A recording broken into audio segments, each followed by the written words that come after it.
Hello, Howlers! This week on Fade to Obsidian, we will be discussing Dark Age chapters 1 to 15. We recommend that you've also read the book to avoid spoilers, and please be aware that this episode contains discussions about violence and death, as well as strong language. Listener discretion is advised.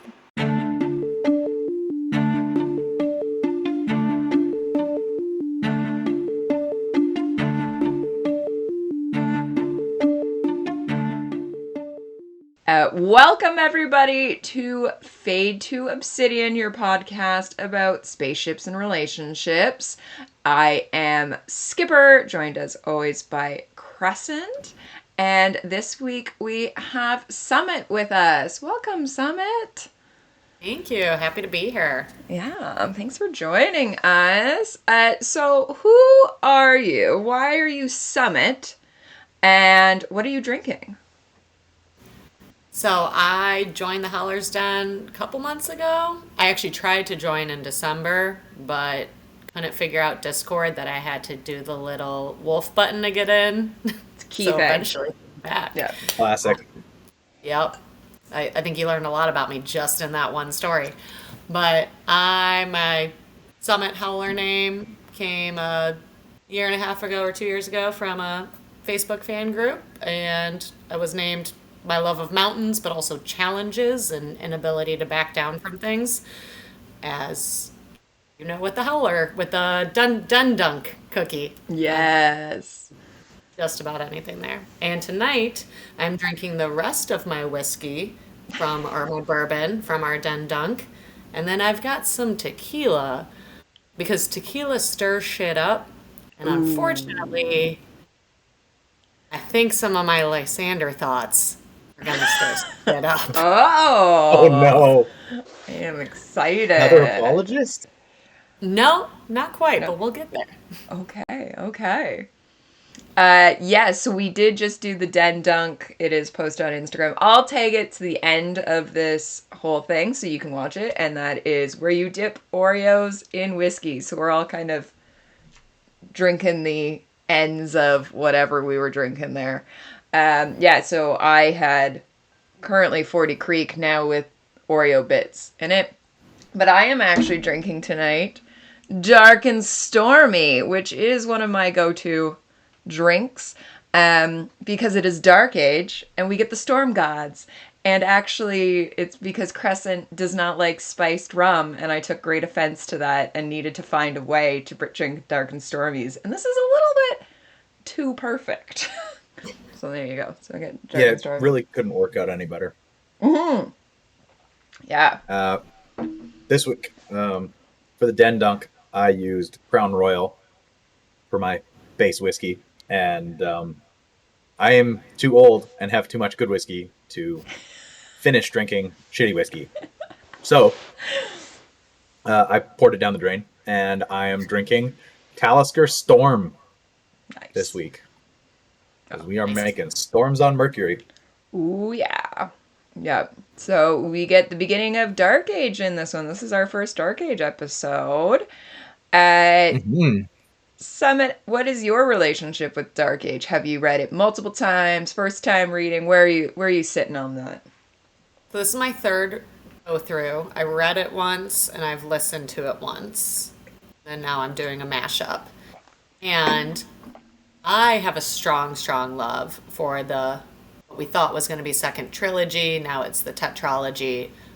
I love having the other point of views in there. I love how this story evolves. So I know there's heavy topics and things like that, but I have a lot of Dark Age love in my heart. So I'm excited to get into it. Nice. Love it. Crescent, this is your favorite book. Well, it was. Was, yes. Hey. Yes. It is my favorite of the released books. I just ripped through it again this week. And Cool thing. I might have started it on Friday. He's crazy. Amazing. Yeah. But I also work alone a lot and drive a lot. And what speed do you listen to it? Just 1.5. Oh, okay. Just 1.5. It's Like I get up to fine. Not, if I Hawking get up to listens to it at 1. 2 times. Who Mm-hmm. does? Talking. See, if I get up to 1.3 or 1.4, like I feel like that's speeding. Like since I was trying to pay more attention to this or this, I put it down to like 1.15. But y'all are speedy. I have to work my way up. Even like just having finished Iron Gold, I have to put it back down to 1.2. And then by the end of today, when I was listening to it 15 minutes before we jumped on here, because classic skipper, I was up to 1.7, which it didn't feel too bad, but I did try and do the 2 jump, like all the way up, and I could not. I was like, oh my god, like this is just anxiety inducing. And I don't know if I feel like it depends on who the narrator is, on what speed you want it on. Because And sometimes the narrators are better for. I think that's the hard part of listening to this book on Audible or in audio form, because if it's a book with just one narrator, you can set your speed and go. But between Yeah. chapters, I definitely notice a difference. Yeah, for sure. But yeah, this is my first read through of a book I have pretty much forgotten. So it's almost like I'm rereading for the first, or I'm reading for the first time. The thing is, I can remember some of the hit points, so it is funny if I'm going through being like, is this the part? No, that's not the part. Is this the part? No, that's not the part. So it's an interesting one. But Dark Age kind of throws us right into the action directly. Oh yeah. Yeah. Literally in the prologue. Like we get our opening from Mustang, Yes. and then we're busting out Orion. Yeah. Yeah. And I know Summit. Also, for everybody who's not in the den, first of all, join the den. We actually have 2 summits, and this is our Summit Everest. We also have Summit K2. Yeah. Because at a whopping 5'8", I am the tallest one. I thought certainly I would be the shorter one, but no. No. I like it. Yes. Apparently, neither of you were named for your height. Nope. I like it. I was super excited. I actually forgot that we start with Mustang. One of my favorite parts of Dark Age overall is having her as a narrator, as a point of view. Like we have, for 4 books, she's been such a central character, but always from the outside. And so to get inside her mind, she's one of my top characters. She's just fascinating in so many ways. So I love starting off that way. And that there's the little flash forward, flash back, right? Like it really does place you right in the middle of things. Like you realize like shit is going down. How do we get back from this? So Yeah, for sure. Yeah, it's interesting. Well, and so we talked right before we were recording about when we did Iron Gold, we were going through each point of view, and this beginning, the 2 point of views. So this is only till chapter 15, if those don't know. But it's only Lysander, other than the Mustang intro, it's only Darrow and Lysander, and they pretty much are going at the same time back to back. Like you just get one side to the other, and so it's really interesting. I really like that you can see what each thinks the other is doing, where they think this is going, and you as the reader kind of get that little bit more tidbit, like you feel like you're a spy. Like it's really fun in that capacity. it's one of my favorite things as a writer that Pierce has done. So Iron Gold, he introduces multiple POVs, but this is the first time that I think they play off each other in such a related way. And I think you reveal a lot about a character when you're reading from their point of view, but doing it this way, you reveal a lot about the character from reading from their opposite point of view now too. And it's just, Yeah, absolutely. I love the way he plays with it, and he's so intentional with it.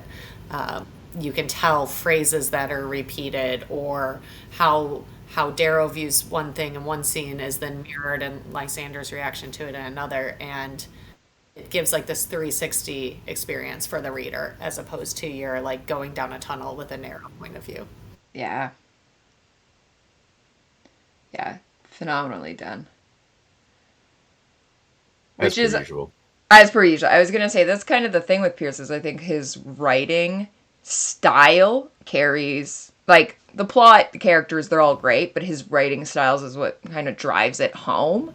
And even you get not just the warring point of views, but we get back to how Lysander talks and what his thought processes comes through so well in comparison to Darrow, how he talks in his thought process and kind of those. The other fun thing I find in this one is we get a lot of callbacks in these opening scenes. So you get, is it Dago? Mm-hmm. Dago is in it.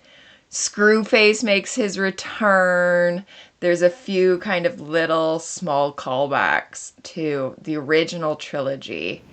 And, you know, especially with Dago, that scene is just so gorgeous, like beautiful of, you know, here's the dirt, let's go to the Vale. And not just the callbacks to the original trilogy, but to Darrow's red self. I think so much like Yeah. tension for Darrow as a character and the whole story is between the red and the gold that live within him and how he views himself at what point in time. And there are a lot within 15 chapters, which is like a sixth of the book. It's not that much. A lot of references to his time on Lycos, his time on Mars, his family. There's a very integral scene where he's deciding later whether or not to unleash the storm gods, and like he calls back to the advice his father gave him. I felt like in Iron Gold, I saw a lot more of him as a gold, and I was very happy in these 15 chapters to see that red part of him still very strong and vibrant. Yeah. Yeah, for sure.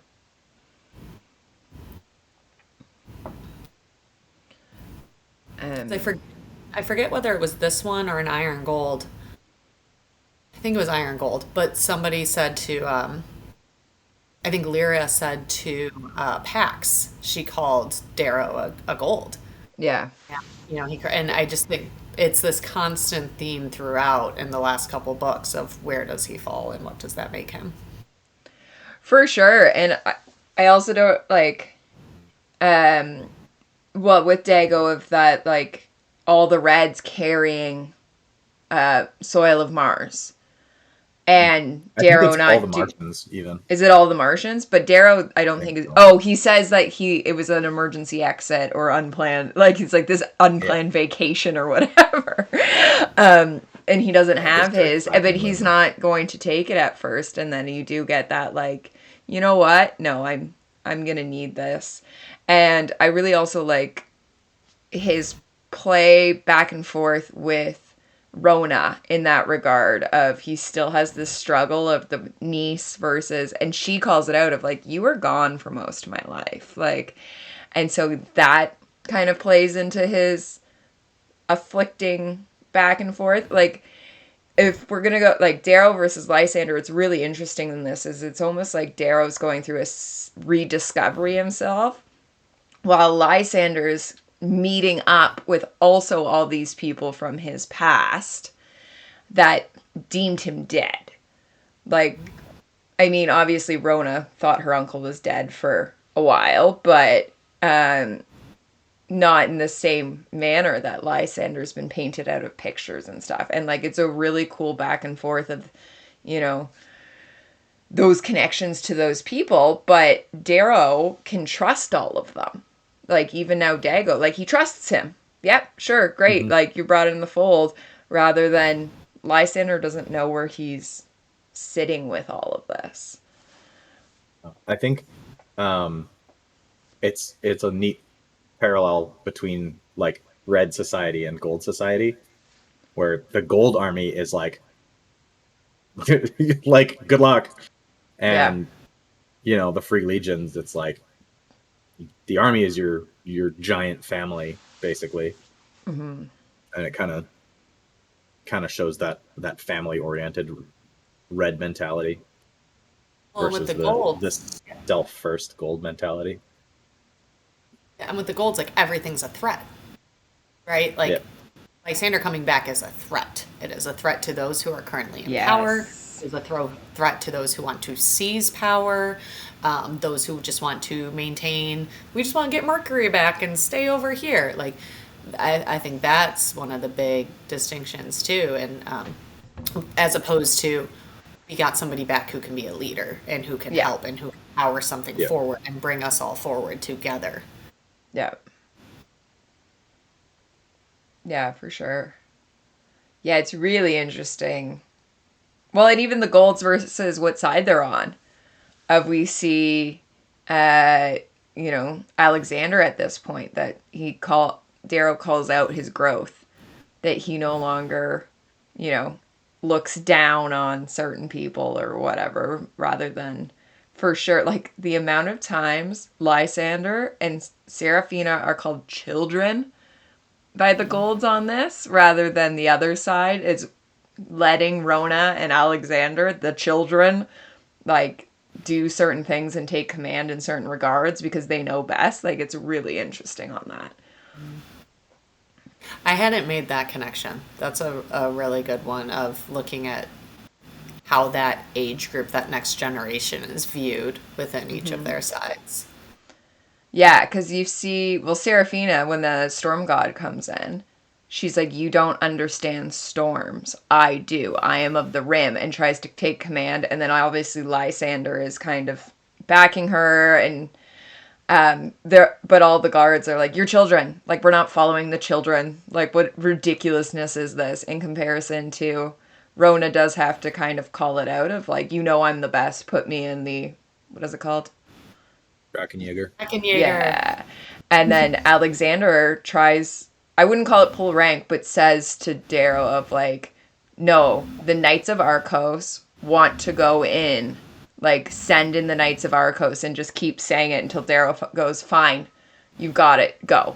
And it's more of a like, you know what? In this moment, you are correct, and go, rather than we're seeing that like the golds will not give it up, especially like survival instinct.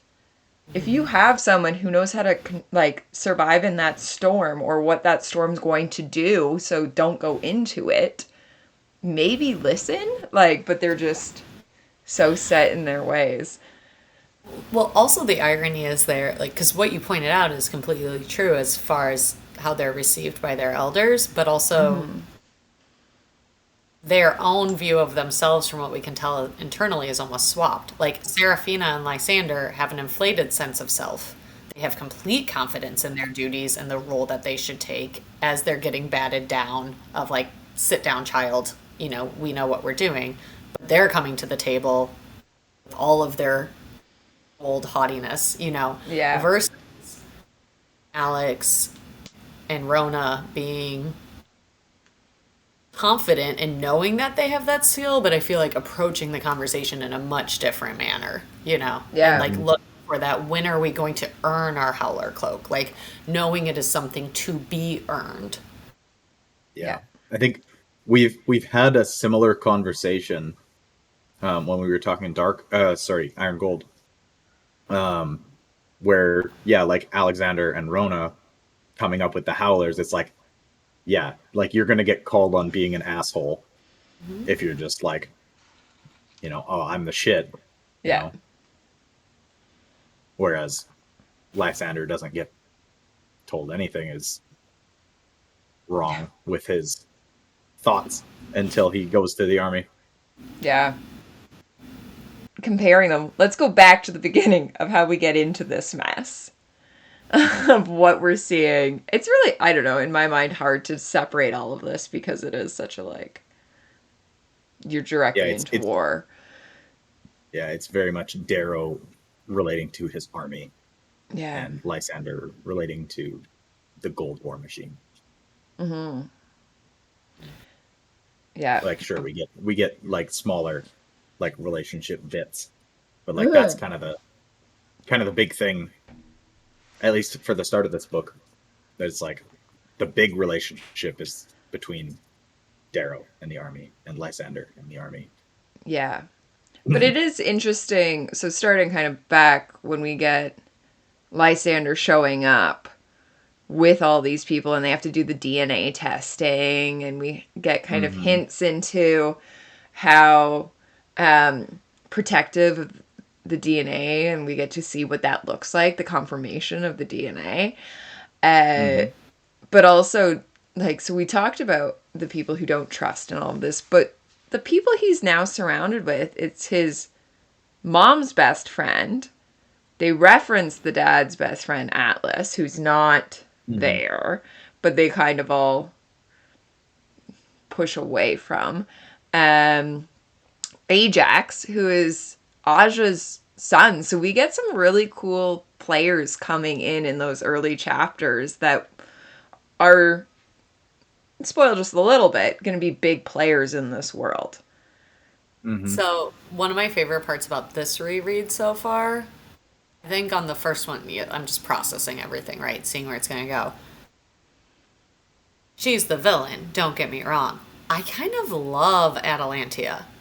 She is so like sassy and spitfire and ridiculous and over the top. Like Ajax, I straight up am like, I have a lot more disdain and dislike for reading his character, Yeah. right? But Atalantia is just very dynamic. She brings humor into situations that, especially because there are like, there's a lot of, I mean, we've got death and nukes and things, like there's a lot of heaviness going on. I appreciate that there actually, I did notice there is a lot of humor sprinkled throughout if you look for it, and she is a bringer of it. And I'm like, to me, she's a delight to read. Even if she's a bad guy, I enjoy seeing how she interacts. Yeah. Yeah, she may be a bad guy, but she's not a bad guy. Yeah. Yeah, she's a lot of fun. And I think different than what we've seen of the society in a manner, that they're usually so cut and dry, and she's not. We don't really know what her weird intentions are sometimes. Like, Right. The exchange between her and Diomedes early on, you know, So good. so good. And so he is honor and stoicism and coming with a purpose, and he's getting a little cajoled or taken down by other people, and she's just like, "Go on, sweetie, you're doing great. Keep going." Like she is just like eating popcorn, throwing barbs, and I love it. she's so good. I love how there's the like the first barb she throws, he like, lists off all of his duties and titles and whatever, and she's like, "Ooh, what's that?" Right? And then and then it just like stops him in the middle of this Yeah, like I didn't know that existed. array of information, and then in his introduction of Seraphina, he stops expecting this, and then she's like, "No, go on, you're doing great." Like, you fucking troll. But like it gives us enjoyable moments that are, Oh, you know, absolutely. and I'm like, I did not appreciate that initially until this reread, and I was like, ooh, I'm Yeah. here for this. I do think we have to bring up that the Den has an ongoing thing about the voice actor makes her sound like Ralph Fiennes' Voldemort. Like, So it's so bad, but hilarious at the same time that you're just like, what? Why is... And like, I believe I coined the term Avatalantia. I did see that. I can confirm. yeah, it's something. I will say, like, I dislike when voice actors just do like a high pitch voice for females, and he doesn't do that. Like, so kudos to him for trying to make her stand out.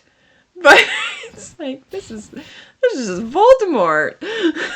His Yeah, once you Seraphina, hear it, you will never unhear it. His Seraphita is also awkward. It is. And when that conversation was happening in the den, I was still purely reading the Kindle. And so it was like 2 days later, I started listening and I was like, I can't unhear it now. You are all right.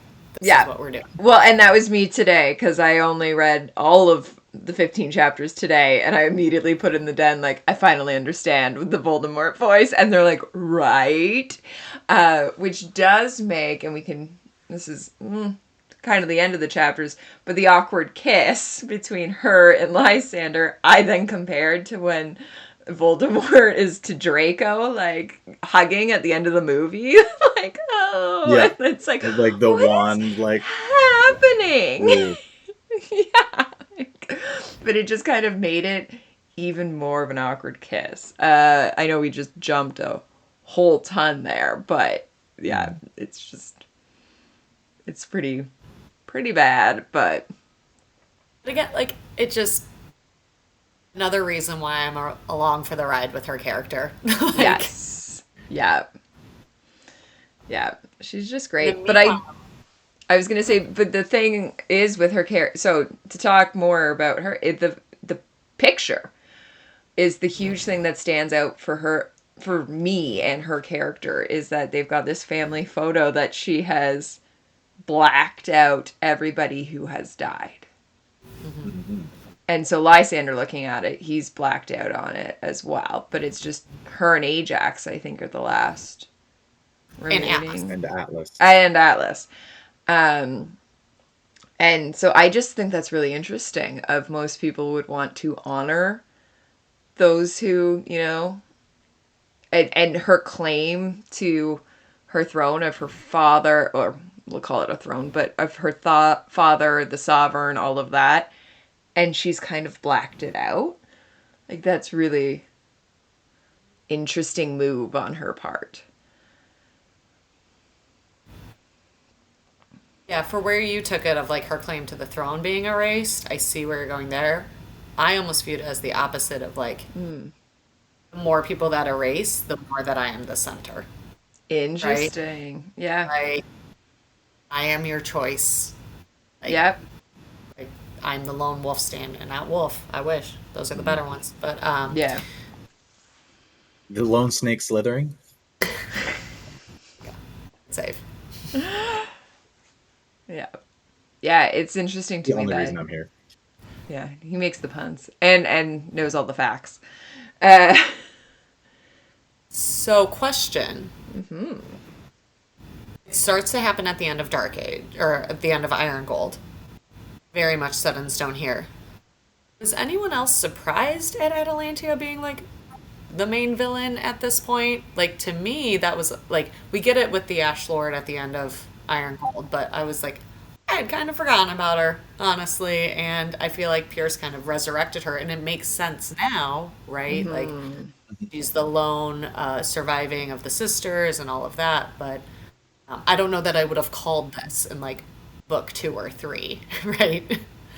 Oh, for sure, no, like... It's not until, I would say the, like, last chapters of Iron Gold that you're like, oh, that's... Basically where the Ash Lord's like, yeah, no, like, you know, I've been here, and, you know, who did you leave me? Yeah. And it's Atalantia, and it's like, oh, fuck. So and we know nothing about her at that point. Like, yeah. And I was going to say, how much then is that a surprise to... Well, we know Darrow and Mustang, especially Darrow, is assuming it's the Ash Lord this whole time, but, like, did they even guess at any, like, what do they know about her that, you know, so it's a big, like, interesting reveal for her to be the big villain. Like, and then she comes in with such swagger on it too, like, in her world it is not. I mean, when she has that conference that she brings in the others over the hollows and they're sitting there talking as she reunites with Lysander, like, she is like, I am the supreme one here when in terms of war strategy. Like, I don't want to be sovereign. I just want to conquer and all of that. Like, she comes in with that energy. But for me, like, For the last couple chapters of Iron Gold, I didn't see it coming, and I wonder when that thought occurred to Pierce. Yeah. This is the direction that I'm going to go. This is where the future of the tension lies. Yeah. Well, that's a good. So, Crescent, this might go into your brain. How many references to her do we have previous to Iron Gold? Or not even Iron Gold. Maybe it sets during Iron Gold, but how many references previous to the Ash Lord reveal? Do we have many? There's a couple. Yeah. So Ephraim has a drink called the Venusian Fury.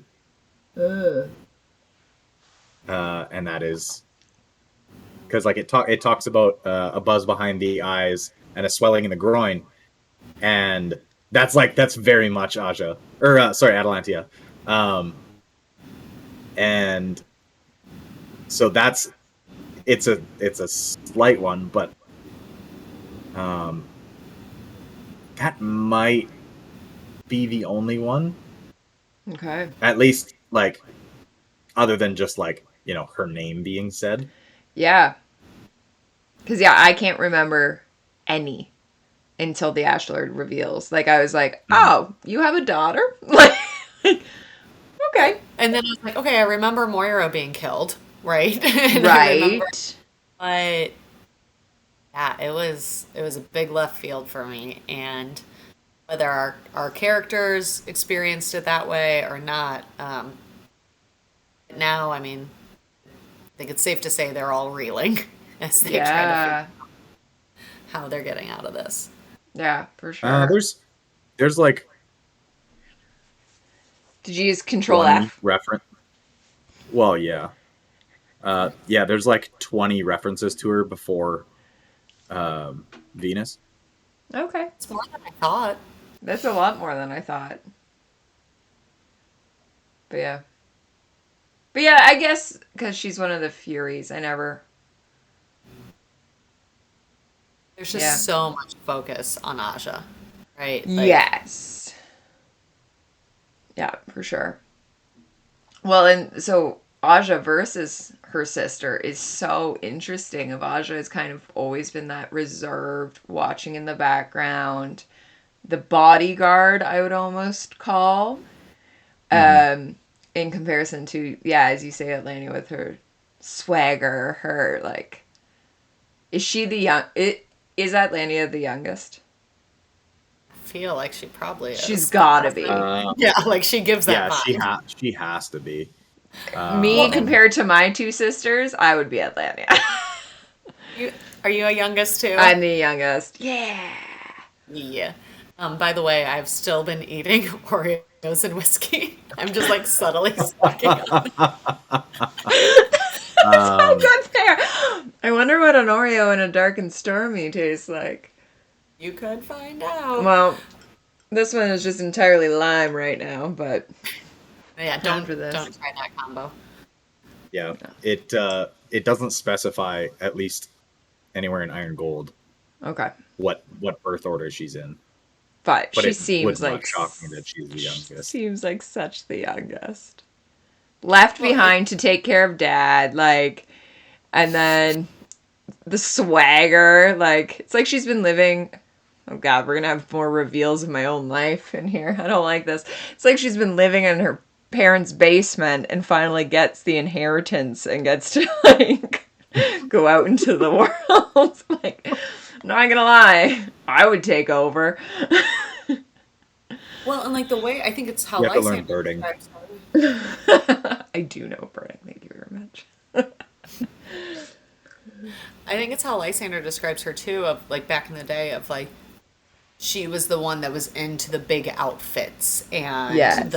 the core society and how they all interacted. Like she lived for that then. And so that's why I was almost thrown off when she's sitting here professing her prowess to all of her other generals and leaders of, I am the one. This is my purpose. Yeah. So it's a big character development arc for her. Yeah. Well, like even Lysander says, that he felt like he was an accessory to Atalantia when he was younger, which very Yes. much fits that like high society kind of living it up. Yeah, in Personality. comparison to Aja, at least we used to take him on like field trips to see the falcons or whatever. That it's more that aunt role of like, okay, I'll properly babysit you, rather than, I mean, which then again gets into some weirdness later. But yeah, we do know Atlantia is Lysander's mom's best friend, or one of them, and Calendora, who we meet as well in all of this. I think it's really interesting watching Lysander try to parse who is a friend, who is a foe, who is an ally for now, but not for long term. Do it. Love it. I can't drop it in or else I'll lose it, but It'll just be floating there. it's submerged, and now I'm just gonna have Did you bubble? it's bubbling.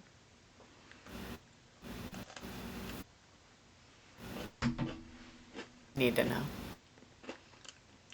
It's good. That one, the ginger beer kind of takes over the flavor of everything. I can see that. Yeah, I could eat more of these ones too. We've got some problem here. No, I It doesn't think have the it's- lime though. The lime might change it. I'm not gonna test that, but I am gonna put the lime in a moment. Anyway, go on. Sorry. No, he's what he wanted, right? Better, or worse, or not, to be reunited with Gold, right? He sacrificed Cassius, said it that way, to come back, but now he's like looking at Gold, like this is the Gold that is left. And a lot of times he's very critical of it, actually. Like he's ping-ponging all over the board, trying to figure it out. And, Ajax, he often describes as brother, right? They call each other that. Yes. But I think that relationship is a shit show in so many ways. Like, hello, childhood trauma resurfacing in a couple of times. Yeah. Yeah, like, as much as I loved Atlantia's interaction with Diomedes, it was just pure cringe, and like, what the hell are we dealing with Ajax and Diomedes? Yeah, can we talk about Ajax and the asshole that he is? So this was one of the questions of the day in the den, is the fact that he pisses on the wolf cloak. Or not the wolf cloak, but the cloak. And like, just Dodger. Where's your sticker? Oh, she immediately ran. She knew. You come back over here, I'll stick a sticker on you. Yeah, that he's just such an asshole. And like I don't know, like I can't even have a comparison. I was gonna call him like the jock in school, but like I don't even know where he Feels. Go ahead. I think he's the nerd that became the nerd who was bullied, that then became a jock and became the bully. Oh, that's a good, yeah. Because we 100% get that from Octavia. Like, he was supposed to be her little experiment of what happens when we mix core and rim and whatever. And Lysander says at some point that he was a disappointment. That Octavia thought, like, oh, this failed. So I think he very much did grow up with that complex, especially if brother Lysander, who was held up in all ways from, birth till 10, I think he carries a lot of that as a chip on his shoulder. Yeah. Yeah, like Lysander talks about them going out on the West Line and walking a 1 kilometer tightrope, basically. And Ajax makes it a quarter of the way across and chickens out, walks back, or he would get lost, and Lysander would leave him. So Yeah. Lysander was the bully. Classic. He's still the fucking bully. Let's be serious. Fucking piece of garbage. Yeah. All right, so I'm just gonna go there. I am not Okay. a Lysander apologist, Okay. but I do Sounds like think something he a is Lysander apologist would say. right. Okay. Wait, let me swap out my bourbon for Oh, my for the chaotic tequila. tequila. All right. Um, All right. Let's do it. all right, we're in chaotic tequila mode. I think he's what makes the second trilogy. Like he is the tension point of it. We Oh, need absolutely. Oh, for sure. Absolutely. Like, don't get me wrong. He makes for a compelling villain. Yeah. I made a joke in And, the den about he it. wouldn't, like, the story wouldn't exist if Lysander didn't exist. Well, that's Like, I made a joke about it in the den because someone said like, "Oh, get rid of him, whatever," and I was like, "Yeah, let's get rid of all tension in this entire book. Why don't we just get rid of every like every pressing point and just make it real easy for Darrow? Like, let's just do that because it's like, no, he, as you say, like, I love how he's written. I know people get angry, but it's like, no, his flowery language is the best part because like it makes you so angry, but for like he's written for that reason. mhm.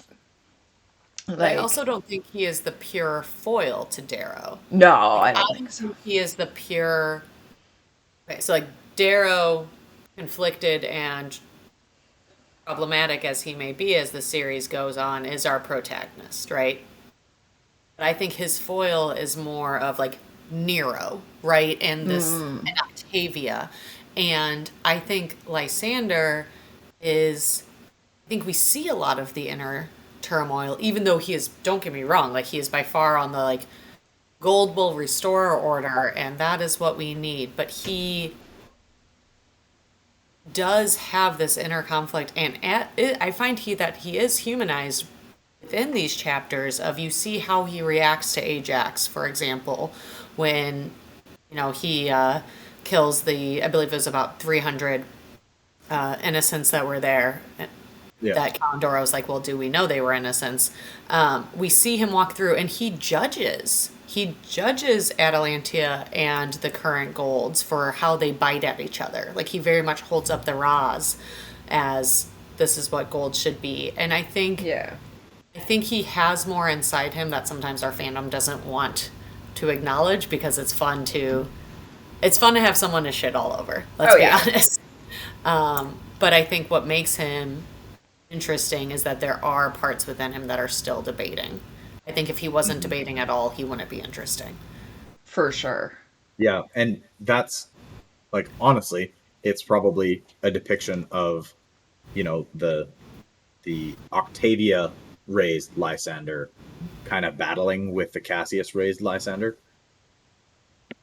Yeah. It's probably pretty hard, I just realized, for you two to talk anything about this having read the next book. But Skipper's purged it. It's I fine. purged it. I am really good at forgetting everything. So that's why I read right before we record. So it's like, this is what I'm focused on. So I'm pretty good. But my whole thing is, like, as you say, of what he could have been, what there is in this part, when they talk about Cassius, the traitor. And he is having these kind of, I don't know if it's quite guilt, but he doesn't like how they're talking about him. And you kind of have those moments with him of like, oh, that doesn't feel right. That doesn't feel right. What are they doing here? Like that to me is at least a bit of growth. he's not completely convicted. He does not share the conviction that Atalantia and the others do. Yes. And that is the only reason why I think his storyline works, is that he has these moments of doubt. He has these moments of questioning. Because if not, like, it'd be hella boring. Like, oh, okay, you're just another gold that, like, thinks everything should just be how it was. Yeah. Well, and, like, so you brought up foils, that I agree. He's not the foil to Darrow. I would say almost Atlantia is, and we'll see, like, her, I mean, in the same way the Sovereign was. Sovereign being Octavia, not the current Sovereign. But I would say I'll bring it back up of Lysander versus Alexander, which then I forgot that there's another one of their cousins in this who also ends in Dan, like Ander, and I was like, Pierce, you've pushed it. I can't. Like, but the two of them is who I like to compare of what Lysander could have been if he was raised by the Arcos and then taken in by Darrow, which we see that later. But that difference, and it's really funny. Today I was looking up because I use the Red Rising wiki all the time just to remind myself of things, and so who the parents were and what the names were, and I was kind of going through that because it's like, oh, the best friend, and I was like, hold on, remind me of the dad's best friend. Oh, Atlas, cool. But it's really interesting that when you Google Lysander O'Loon, it immediately, the following Google search is Lysander Arcos. So enough people have tried to put it in Google search that he might be an Arcos. Like, it's just a very interesting for him, like who he could have been if raised by a different grandparent. Mm-hmm. It also brings up that we never know Octavia's spouse. If you're on the Red Rising wiki, it says unknown grandfather for her spouse. Yeah. Seed donor, because why would Octavia share power?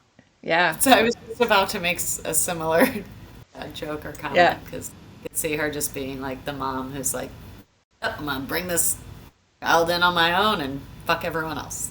Yeah. But yeah, so it's really interesting I think it's Lysander, as you say, kind of versus himself and what he could have been if raised by certain people. And there's so many, like, that's a huge web of, like, what ifs.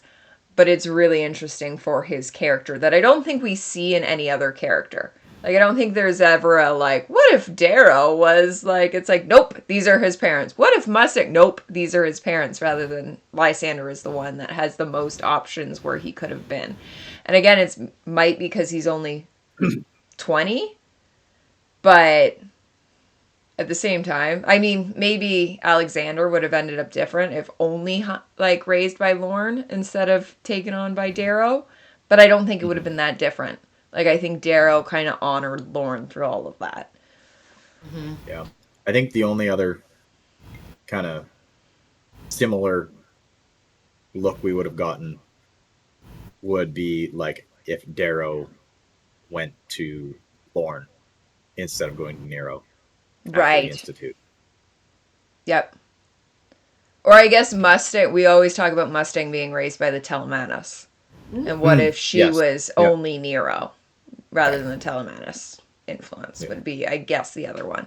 But for the most part, Lysander, it's this, like, what is the impact of Cassius? What is the impact of Octavia? What if he was Alexander? What if this? Like, there's so many what ifs. And that's what makes his character really interesting, is he has, I think, more possible outcomes than anybody else.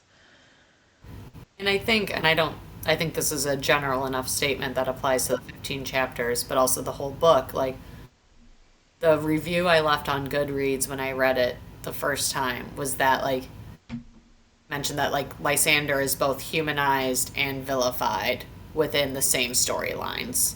Yeah. There are times that I read his storylines and I'm like, okay, I see inside, like, why you think this is right or what you're trying to do, and you don't seem evil. And then there are other times that I read him and I'm like, it's the same action, and yet you seem the worst, right? Yeah. You're all of a sudden twirling a mustache. Yeah. But I think for Pierce to be able to do that, I guess that's why I get a little bit of backlash when everybody just completely shits on him, because I think he is more nuanced than that. And I think Pierce wrote with intention. Oh, yeah. That, you know, to show those moments that make you like, okay, you're getting there, you're thinking the right thought process, and then he sets you back all over again. Yeah. Yeah. Yeah, he's a very interesting character. And I almost feel like more fleshed out definitely than Lyria and Ephraim, who we haven't yet seen in Dark Age, but that would be who else we get at this point of view. And Darrow only fleshed out because we've seen him for 3 previous books. The Lysander gets really fleshed out really quickly. Yeah. Do you want to go chronological or do you want to go to Alexander? Well, let's go to Alexander because we keep dancing around it. We just keep going, but what about Alexander? But what about Alexander? So we'll go to Alexander. So I have a question Okay. that I'm hoping Nelson can help with. In the beginning of the book,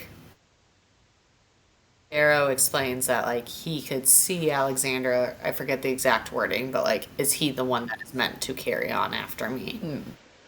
Mm-hmm. By chapter 15, he makes a comment that he was carrying a mild disdain for him because he thought that he was always trying to please him. Yeah. That he wasn't just so like, how do we? I guess it's not a fact check because both those things were said, but like, how do we put those two together? Like, Yeah. I mean, is when he says the first bit, is it like, you know, I can't wait for him to like take over my legacy, right? Or is it like, you know, oh, is this the person that's going to take over my legacy? Yeah, that's a good point. 'Cause I was kind of caught off by that comment of like this admittance that Darrow had as he watches Alexander go through this big moment of, oh, I carried a mild disdain for him because I thought that he was only just ever trying to impress me as opposed to living for full virtues. And I was like, I didn't know you felt that way, sir. Yeah. But I guess now you don't. Yeah. Yeah, I always like him as Alexander in the question of like, did you take him on to honor Lorne?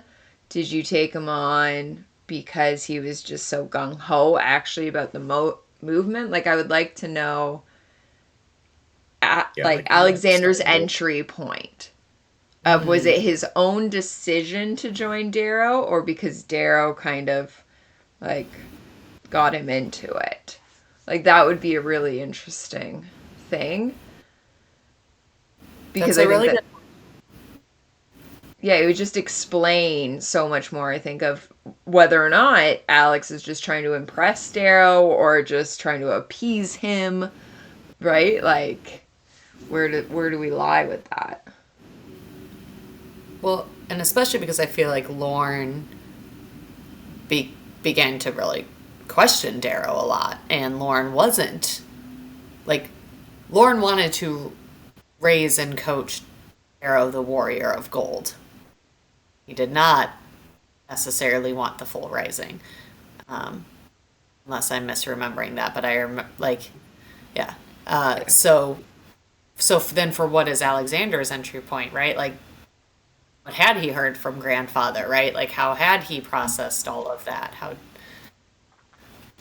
Man, we need that lost decade, Skipper. The unwritten decade. That's what it is, the unwritten decade. The unwritten decade. Because Alexander would have been in the house during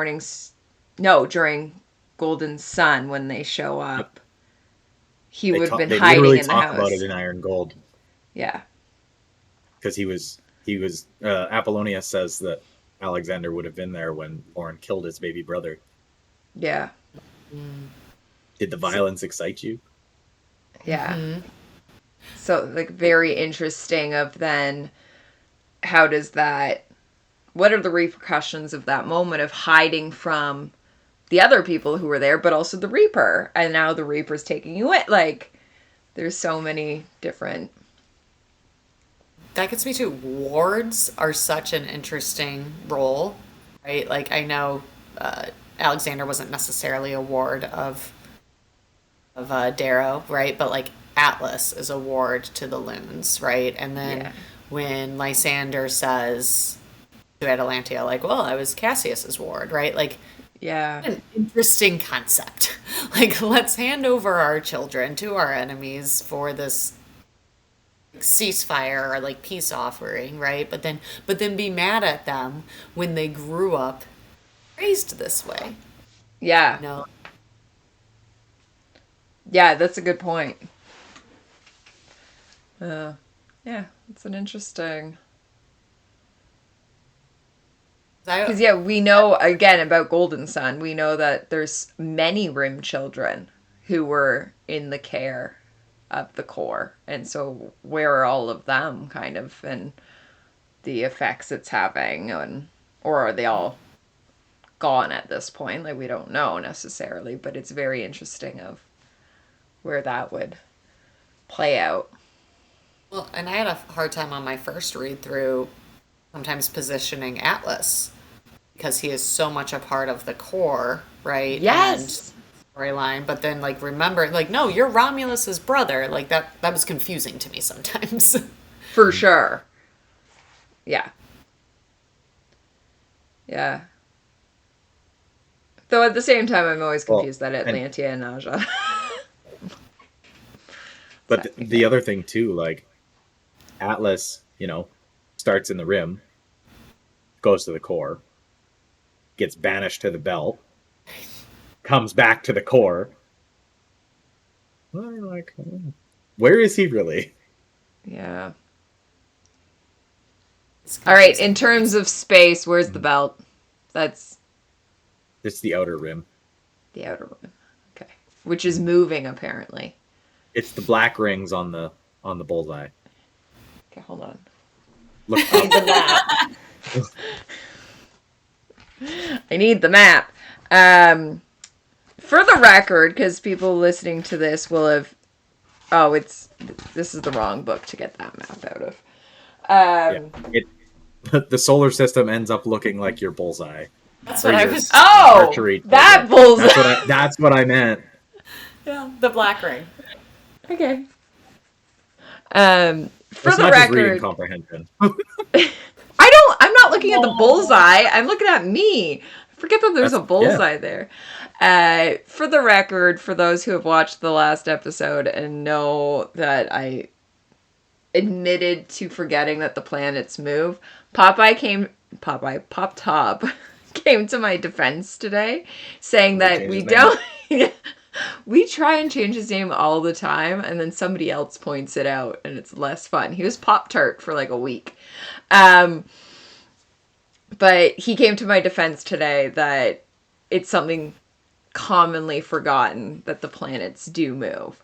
For the record. And he is a geophysicist, so... Yeah, geophysicist, not an astrophysicist. Son.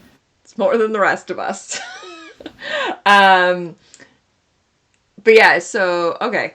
I just needed to figure out... Okay, so the belt's even further out. I get it. So Yeah, I'm gonna bring Atlas and Alexander back together. Perfect, Near thank the you. beginning of the book. So we're that scene that Alexander goes through in the beginning, which I think then sets up is a bigger scene in chapter 15. Like, and he's driving through, like, Thraxa sends him out after the Fear Night. He falls asleep. He crashes the bike and then wakes up to a field of impaled soldiers. Watching him go through that, right? Like that. I think so much of what Pierce does well and Iron Gold and Dark Age throughout is like really showing the vulnerability of our heroes. Because even Thraxa is like, I couldn't send anyone else. Because Darrow's like, why didn't you send two? Like, why are we only sending one? Like, they are so worn down. Mm-hmm. Here is supposed to be the one that, Darrow's wondering, will you take over for me, right? Like, is this the one? And, like, he fails in a way that is so significant and devastating for so many other people. And, like, that's... Of these chapters, I have, like, 3 favorite scenes, and, like, that is one of them. Like, not because I enjoyed reading it, right? It's brutal, but, like, Yeah. It's so heavy and so real. And like sometimes it's hard to remember Alexander as a kid too. I mean, we were talking about this, but Mhm. like so much for him to bear, and then to Darrow to turn around with like, I need you to hold this. I need you to figure out a way to carry this. Yeah. Yeah, thoughts on that scene because it really stood out to me.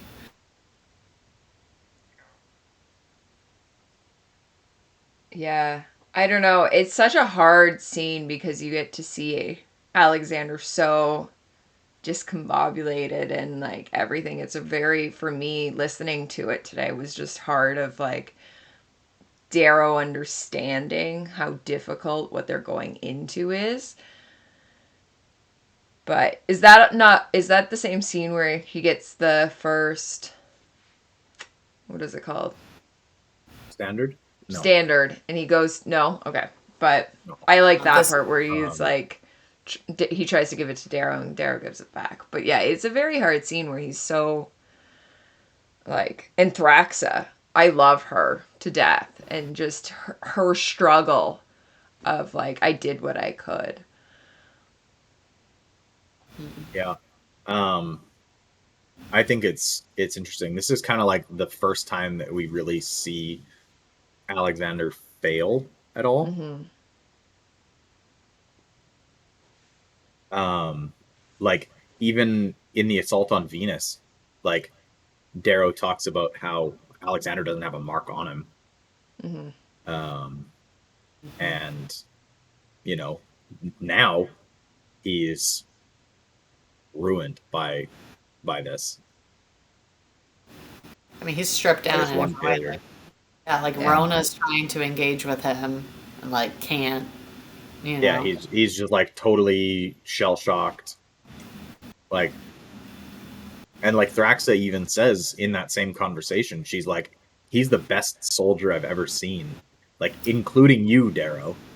Like, Yeah. and he's still been just absolutely beaten down by this war against Atlas.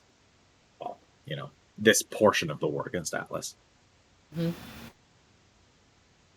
Yeah, I will say like in the same way that my enjoyment for reading Atalantia didn't show up as much till this one. Like I liked Alexander. Like I thought he was, but like my first read through, I don't think I had as much of a love for him as sometimes the fandom Mm-hmm. does. But like even just within these 15 chapters, right? Like seeing everything he goes through, right? Like how him and Rona truly are trying to earn the wolf cloak, not believe that it is that they are owed it, right? And then the way that he carries the weight, and then Yeah. the scene with like earning the standards, and he shares it with Rona. Yes, Right. that's right. He ends up sticking it on Yep. her. Yep. On her Jack and Jaeger. Yeah. Yeah, and then like the continued development.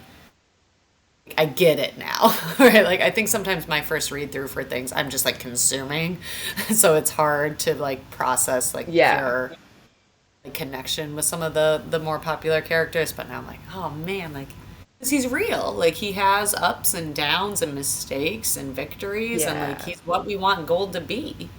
Like Yeah. we don't have any representations of that. No. Yeah, he is the ideal in a manner. I do agree with you of like the reread um being, I mean, and I will talk pre-Dark Age because I genuinely don't remember my first like Dark Age read through. Like it's as if it's new to me. But it is interesting, and I wonder if I picked up more on Alexander because I knew it was like from how other people talk. Right. But in other books it's like there's total characters that I would disregard, but then I would see in the comments people like, oh, this is, my thoughts on this. And I think sometimes then I take more staunch, like Cassius. Like, I don't know if I really am. Like, well, no, he is a dolphin. He's a freaking dolphin. Dead dolphin at this point. Oh, sad. But, yeah, like, so there's different characters that I feel like we take stances on, and then you want to defend your stance or you want to represent your, and so that's why it's really interesting being in the den of you get to see that. Like, I don't think I would, maybe this time I would have picked up more of Alexander, but I just knew how much certain people loved him that I was paying more attention to him this time. Yeah, I think group read think is a very interesting element. And like, apart from rereads, even like that, like just nowadays with like everybody can share their opinion on Twitter in real time and things like that. Like sometimes I'm like, would I have a different opinion if it was just my own opinion, Yeah. not everything coming through? And so I think that's where some of my Lysander, like, just like not the total like fuck you Lysander of just he has so much to offer as far as the plot goes, right? And that I really try to like push a little bit of that away. Um, Yeah. but I Alexander has been really good to read this time through, and the scene in chapter 15 between him and Darrow as Storm God is coming down, and he's like, "No, we need to go save these people." And let's go there. That he like finally gets his wolf cloak. I mean, Yep. chills, Yeah. watery eyes, right? Like, what more could I you really, ask for out of a hero? Yeah. yeah, I really like that Alexander turns down getting the Peerless Scar. Yes. Like Of Darrow I pulls know out his what I bracelet. am. He's like about to do it. Yeah. Yeah, I I know know what what I I am. am. And I Like, think that's like Darrow obviously knows he's in it for the Rising at that point, but like it really showed it is like he didn't give a shit about Yeah. being admired as a gold. He just wants to be good. and Darrow even kind of pushes back. Like, he says something about like the people down there are just X. It's not a color. It's like, um, they're just farm hands or something like that. It's not that Peasants. He word. calls them peasants. Peasant. Yeah. Yeah. And And then like, Alex says even peasants don't float. Yeah. Yeah. Because it was Darrow using peasants when I was listening to it tonight that I was like, whoa. Like, that's.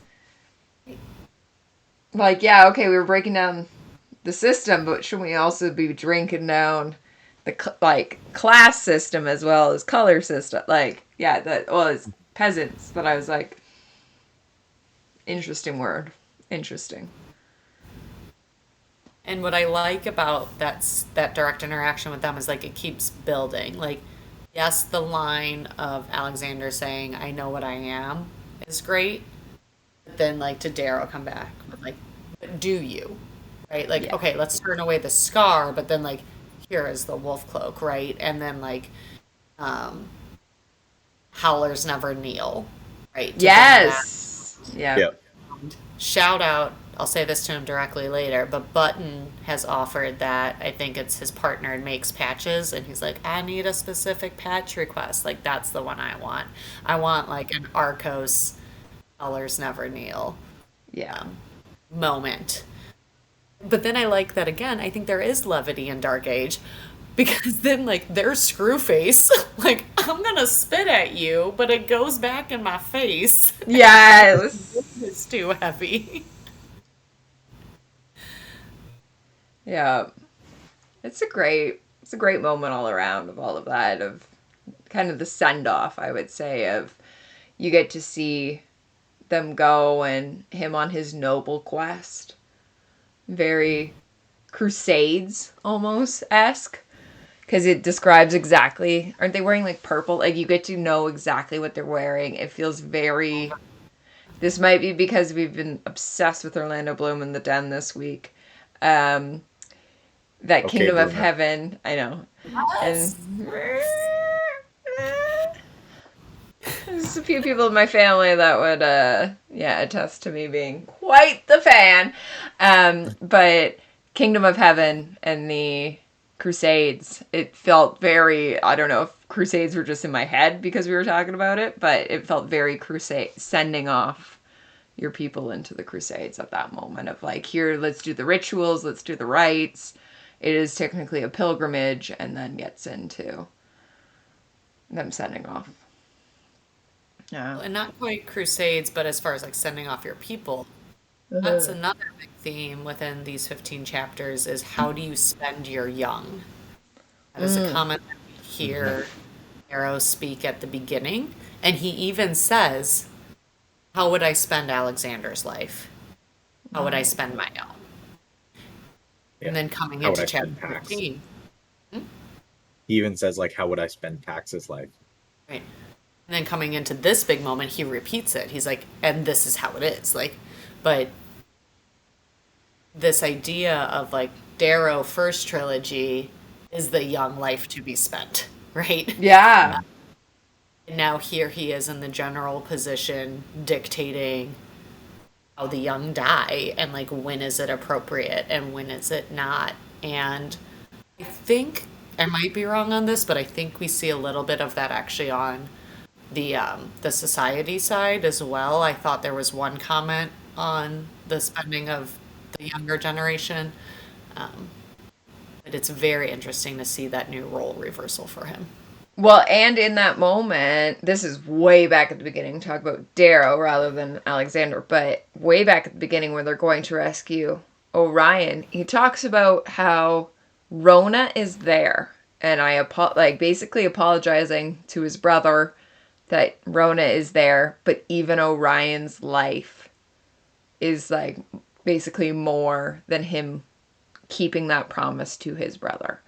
Like, it's a very interesting, his tie-in, as you say, of like, where is the young people's life? It's getting back Orion. Well, because she has all of the Republic secrets in her brain. Yeah. Right? Like, Yeah. Yeah. And so Could that's not. where you're breaking the promise to your brother of like, nope, sorry. Rona's on the line because we need Orion back. I freaking love Rona too.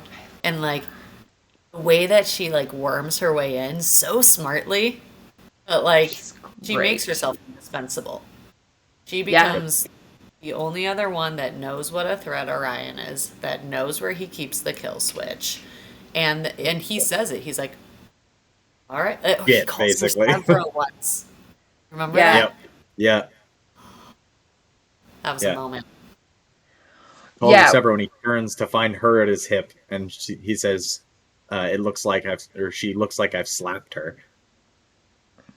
Yeah. It's like, And I think that was more being caught off guard as opposed to like offended or anything, but just like, oh shit, like. Yeah. mm-hmm. But okay, so are we done with Alex? Are we going to move on to Rona?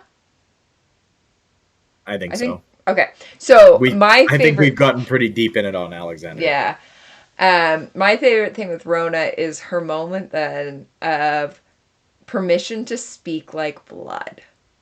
And that she has learned from Iron Gold of this, like, you can either be his Lancer or his niece. And she, in that moment, like, it's one of my favorite. But yeah, I love Rona for all of this. If she knows her worth, she knows, like, where she stands and all of that. But at the same time, still knows that balance that you play of the family versus, and at this moment, is the closest thing Darrow has to family and what is happening. Yeah. Because I would argue in Iron Gold that Severo is technically more family than Rona is. This is when we get that it's Rona and Nora. So I just love that moment of like permission to speak like blood. I think is the other, and he's like, "Fuck, fine, what?" Like, yeah, I love her. That's when she tells him, at your side, like out of a mech, I'm like, 1.3 meters with bad temper and a dirty gob. In a Star Shell, I'm decent. In a Drakenjäger, I'm a full metal god. Yeah. Like, well, because also, like, she put in the time. Oh, yeah. Yeah. She did the work. She changed her body. She did all of these things to earn this position. So, like, let her go be what she has earned, you know? Yeah. I love it. That paragraph's one of my favorite paragraphs in the whole book. Out of curiosity, just in the world, so if she was not, okay, how do you pronounce it? Somebody say Drachenjäger. Drachenjäger. Okay. If she was not in the Drachenjäger, would it be a blue? Because I doubt that's something a gold would do to themselves. I think it's a lot of reds. Yeah, it's mostly reds, I think, because Helldiver Legion. But previous, Drachenjäger's I mean, blonde. in the society, or do they not exist in the society? We actually have no idea if the Okay. Drachenjägers existed in the society. Okay. I assume not. Okay. Because they don't get used at all outside of Darrow's army. And you would think that the Society War Machine, that is the Society War Machine, you know, would have something along those lines. The Titans are the closest thing, right? Yeah, that's right, because the Society's using Titans. Yeah. Yeah. Okay, interesting. But, yeah, I just love her. I love their relationship. And I love her tie back to Alexander of their, like, cutesy moment. Is there something there? Do we think there's something there? Or are we forcing it because they're the only two youth? I'm just saying. So with that, I mentioned one of my favorite scenes in these chapters. The other, again, not because it's a joy to read. It's not. The atomic bomb that is dropped as they are readying the Drachenjägers. I got there because that's when Alexander shields Rona, right? Like with his entire body. That whole thing is so well written. Like, as a writer, I want to dissect Pierce's brain on that for, like, one, how do you do the research to figure out the scientific and anatomic and, like, physical effects of it, but then how do you emotionally write it? Because I think that's why that scene resonates so well, is because it is so descriptive in the effects that atomic has, but then, like, the feelings and the emotions behind it too. Did you drop that in the... Someone recently dropped it in the Reaper's room. Yeah, it was you. Yeah, okay, I was like, that is very specific because it was in the Reaper's room this week, which is where we put all the questions to ask Pierce. Yeah. I tried not to chime in too much on the Dark Age discussion because I was like, I want to save my thoughts for the pod. Yeah. But, like, that one I put in there. I like it. The question. Yeah. Yeah. Neither of us are in there that often. Actually, I think you're in there a fair bit, Skipper, but I'm not.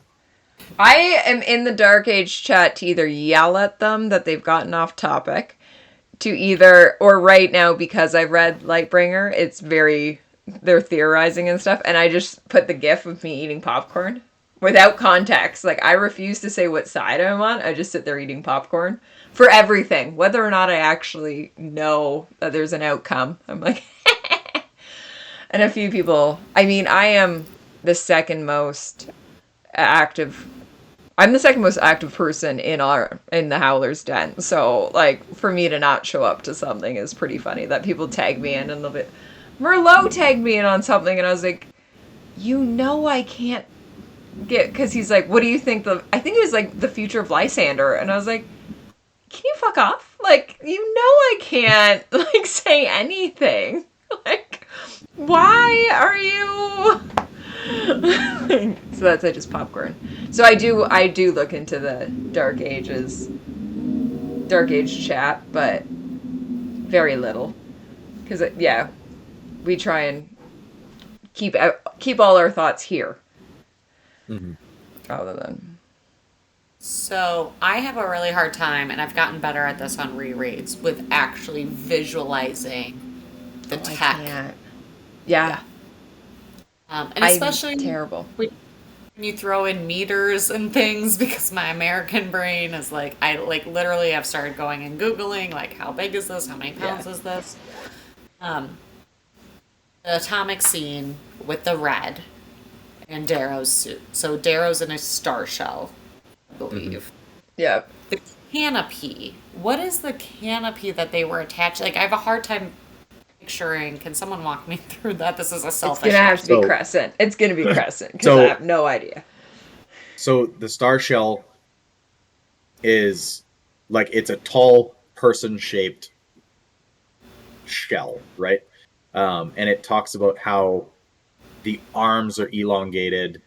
So it's like they might have their arms inside of it, but I think they're more like inside of a central Right. section, right? Because like otherwise you have to have the joints Yeah. in a weird spot, and it might just be that the joints are in the spot that they need to be, and then the lower portion of the arm is longer, but then the canopy would come down like over your face and chest, probably down to like mid chest, right? So it's like a viewing bubble. Okay, so Okay. it's a sort of a bubble, right? Like it's their how they Yeah. see out. It's how their head's protected. It's all of that. Okay. Because the Reds get Are you caught. bringing it up? Look at him on his 3-monitor screen right now.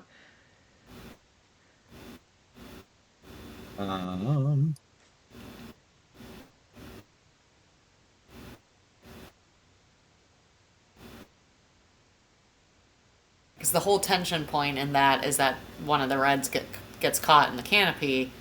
My brain just Yeah. kept being like, "What does that look like?" And then trying to shove that aside and be like, "Just focus on the moment. Yeah. Visualize later." Yeah, I'm not a Yeah, visual there's reader. Nothing really. We think it's essentially like a helmet. Almost. I mean, not a helmet. Giant. That's a bad word, but Yeah. now he gets pretty detailed. We get some oozing eyes. Yeah. Some bones. Okay. So, if you look at the Subterranean Press artwork, Okay. the one where Darrow is like for Iron Gold. Do you own the Subterranean Press? Go get them. Go get them. Go get it. Holy fuck! Yes. Yes. Okay, but you need Iron Gold. Go back. Go back. The other one. You just got to prove you have the whole set. Yeah. So, if you look, Actually, it's Golden Sun. yeah, Bark. the one that has Darrow flying with his razor out ahead of him. I feel like she's gonna need a chapter number versus I was that gonna say one it's actually moment. really hard to find the. I'll look I have as no we idea. talk. It's actually hard to find the illustrations in here. They're not really like set out more from other pages. Oh, like it doesn't have like a dark edge on the page. No. Oh. Oh. Anyway, there's Oh. Oh. yeah, That one that. open. So he's surrounded by star shells. I was like, I know there's some depiction of them. There's no canopy. I see a lot of star shell legs, but this is still very helpful. Look in the bottom right. Oh, okay. Yeah, so I think canopy Yeah, could be it's for my like simple like brain. a helmet. Yep. Yep. Okay. This was helpful. Thank you. Yeah, I like it. We get Alex and Rona. It's like kind of the first real affection because like Darrow's like, Alex, get her, and he's already going. Yeah. And they had a moment of affection earlier that I viewed as affection of, or maybe camaraderie is a better term. But Darrow, I think it happened. I think we get to it because Darrow clicks into their comms, but he hears the Oh, two yeah. of them early on talking about like, surely this has to be worth a wolf cloak. You know, like I do like that they have each other, whatever it is, right? Whether it's friendship or companionship or something else, like to have somebody else going through that with you at that elite level, I think is important. Yeah. Yeah. Yeah, so that's like just before they execute the plan to get Orion. Yeah. Yeah. Are we going to talk about Orion? Let's talk Orion, Yeah. because one of my favorite characters in this, and fucking devastating. So we get the epic rescue of Orion, and who we've missed through all of Iron Gold. We get Yeah. Iron Gold. We get to learn that she's off. She's kind of commanding her own, and well, even in like, oh my god, I would just love to go through just Orion. So I'm gonna write this down of that we need to go through her journey.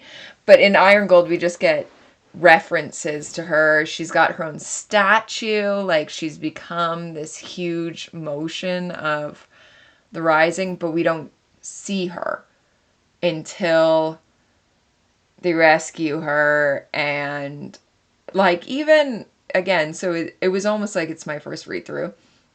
I forgot today how it all unfolds. That part of me was like, is that Orion? Is it not? Because she's this like shell of a human when they find her. And it's her eyes that Darrow's like, that's like, I remember the eyes. And I think she says Hail Reaper. And like, it's just her finding, and then she's not herself. Like, has to go through psychological assessment, which tells me that therapists do exist. Good point. Just saying. Yeah, it was probably Thraxa, obviously. Obviously, Thraxa the Telemanus is the therapist. Obviously. Is that therapy even at that point? I think like she just like throws a Band-Aid on you. That's Thraxapy. I think Cavex would be like, he could get down in his emotions with you. No, it's a thing. The Telemanus family is the therapy. They're the only therapy in space. And since Thraxa is the only Telemanus in the fleet that we're aware of, de facto, it has to be her. But then we kind of learned that Darrow lied about her. What about Callaway? Callaway helps her cheat. Yes. Like, bad. Okay, bad, right? Like, we need her mentally. Bad Callaway. Also, like, sweet. Like. Yeah. Well, I was going to say, because Darrow knows of, like, she probably shouldn't actually be here. She probably shouldn't actually be doing this. That's when he says, like, she did pass her psychological evaluation, but I'm pretty sure Callaway helped her cheat. Mm-hmm. Yeah, it's hard of our read through our girl, and then we learned like she was taken from her bed. Like, she doesn't sleep anywhere twice. Like, fingers. all of the fingers are gone. That's what gets me every time. The description of like, and I'm gonna go there. Yeah, right? She goes to bite her nails, and is like shocked to find that they're metal. And even because it happens in this section at the end of that, when he does use the kill switch, like, it's her metal finger that like grapes across the floor. Like, yeah, our poor girl. Yeah, highly traumatized. Yeah. That's, I think, like, so it's really hard. In the Den, we're trying to not fearmonger, because I think Dark Age of all the books gets the bad rap of being the emotionally damaged. And I don't want that for new readers. So if you are listening to this and this is your first time through, there is happy moments. There is joy. There is laughter. It is just us as humans. I work retail. I could tell you every time I've been yelled at by a customer, but I can't tell you every compliment. And so reading this is the same, that I think we hold on to those emotionally damaging parts more than the joy. And that is a very sad reflection on human just psyche. But this is the moment of, I think in these 15 chapters, Orion is the one who stands out. It is someone we love. It is someone we've gone through so much, and you know that she's gone through so much. And what stands out is her torture, the fingers and everything, as well as, yeah, we hit that point where she's gone. She should not have passed her psych evaluation, and Darrow has to make the hard decision. And click her off, essentially. Yeah. Yeah, he literally says, like, he uses that word and he turns her off. Yeah. And he's like, for 10 years, nobody could kill this woman. And I turned her off with the flick the switch. And also, no one had. She was the only one that hadn't let him down. It was like, to me, it was both of those two things together of like, she has survived everything else. I hold her life in my hands. And she is also the one person that hasn't let me down until now. But she just, fear corroded her, right? Like he tore down every part of her. Yeah. Yeah, super hard. And for me, the hard thing is Darrow put her almost in that position of, Yeah, like, you're going to control this. He could have benched her, and he didn't. Any other blue. I tried to pay attention for this. But like, could somebody else have managed the storm gods? Or was it just that he trusted her more? But like, was there another blue that could have handled it and directed it? Holloway, like, theoretically. Yeah, I was going to say Holloway would be the next. But like, yeah. But it ends up killing. Oh, it kills all of them except for. It kills all of them except for Orion, and she definitely would have died. Mm-hmm. But, she wanted to take the storm god to Fourth Horizon. Yeah. Quaternary Horizon? Yeah. Because, like, yeah, he talks about there's only one other blue that's still alive. But it's like bleeding out its ears and his... her, and then it's like, yeah, they're cerebral, like they're having a cerebral hemorrhage. Yeah. And they're bleeding out the eyes, ears, nose, like everywhere. Like, that person is dying, like in the process of dying. So, early on in the beginning of this section, in his conversations with Harnassus, again with Orion, I feel like Darrow is grappling with his role of like, what concessions do we make in the name of liberty? And like, when is that okay? And then when have we made too many concessions? And like, to me, that's what Dark Age is all about, right? Of like, how do I decide? And it goes back to like spending our young, right? Like, because when you hear it from Lysander and Atalantia's view, like when they describe like all the lives that he has killed, that Darrow has, they're like, how is this better than gold? And I'm not saying it is, but like he has also wrought terror, and like he knows. So like I think that like conflict is so hard, and like he puts Orion up here knowing that it's gonna be probably catastrophic, but I don't think he ever envisioned her going to terraform level. I would like to think that he didn't realize that was a risk. If he did, I lose some solid faith. Well, I don't think it is, because he makes her swear of, you won't go past primary. And she says, on my life. And he says, okay, great. Like, you're not going past primary. I did catch that in the reread, because I'm like, your life, she knew she was sacrificing herself. Yeah. So she's like, sure, on my life. Like, yeah. But yeah, he, in his mind, no, I think he thought it was going to go through primary, and that's it.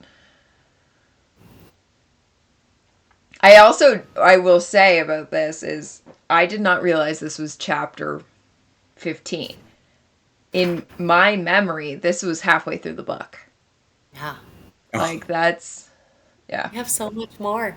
It was Yeah. but it's gonna be some ups and some downs. We're not fear mongering, remember? There is some ups I'm and just some saying there's like downs. so much more. Like my There's so brain, much more. I'm with you of like that's why I do rereads because I forget a lot. Like I know the big points, but I'm like, oh man, what else is gonna happen? Yeah. So. Can we talk real quick about Screwface? Oh yeah. Yeah. Like, so he comes up in the scene right before Alexander. I think Darrow mentions him once before, early on, of like, why didn't he warn us against Atalantia? But like, I got questions. Nothing was answered in the 15 chapters, but I'm just saying, like, yeah, what happened to our boy? Like, Yeah. That's it. Because we learned that he looks completely different because they had to put him in under spy. Like, Yep. nice. yeah. Yeah, it was like Darrow. I think it was Darrow, Severo, Virginia, and Theodora were the only ones that knew.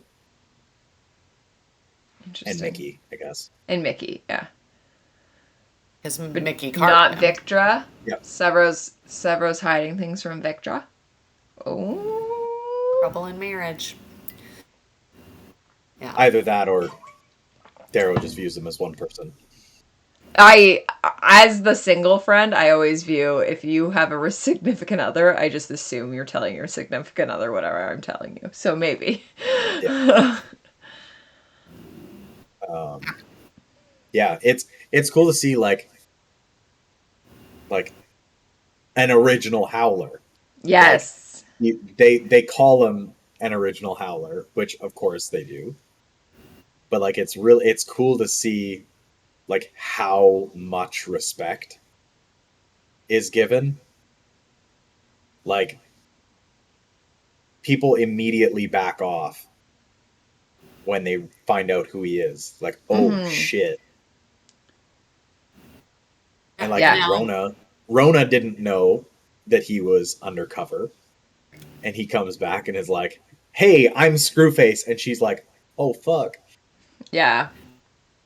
Well, because I Sorry, was just gonna say the moment with Alexander because it's like this very heavy, serious moment for Alexander. But then he's like, Screwface tries to like give him a little Howler initiation, spit at him, comes back. But then Alexander's also like, an honor, sir, right? Like that's still to him right before he goes and does this big noble thing. Like, but I met Screwface. Yeah. Well, because I was going to say, at this point, Severo's gone, which they don't... It's interesting to me when you see from Lysander's point of view, they name Severo as someone they expect to be there. When they're like, these are the people you're going to go capture, and like, these are the lives to take. Severo is named. But we know Severo's not there. Clown and Pebble have gone. And so it is Screwface is the remaining Howler from the original. Yep. And we don't have him in that first chunk, and then he quickly comes back. But yeah. Very, very cool to see Screwface. Yeah. Who, from the gala, we know that I believe Screwface is who Pierce is marrying. Marrying or fucking, he's killing Clown.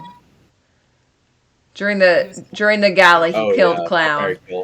Right, I know he killed Clown. I forget where Screwface. If it was Screwface or Pebble, I think it's marry Screwface. Fuck Pebble. Yeah. Yeah. Or is it the opposite? I thought it was marry Pebble, fuck Screwface. Yeah, I don't know. Yeah. Either way, Clown. Yeah. Go back.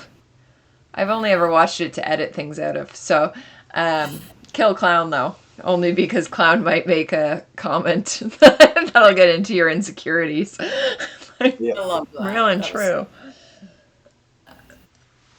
I guess let's quickly touch on like Darrow and Harnassus. Oh yeah. There's not that much with them in this, but like Darrow's very much like,